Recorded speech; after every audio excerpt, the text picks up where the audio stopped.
تألق عاليا بمشاعر الحق المبين، برسالة فياضة تعطي على مر السنين.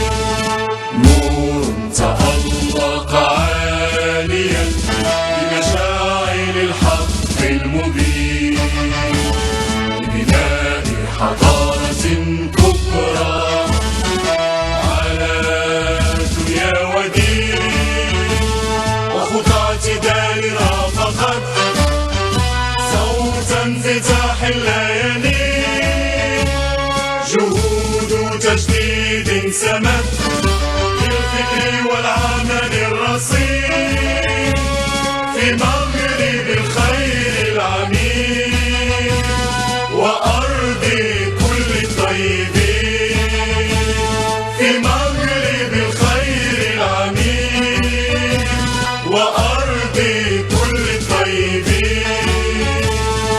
لا تعجبوا واسألوا المدى، يأتي الجواب على يقين. هو موكب التوحيد والإصلاح، هو موكب التوحيد والإصلاح، التوحيد والإصلاح والضاء الجبين.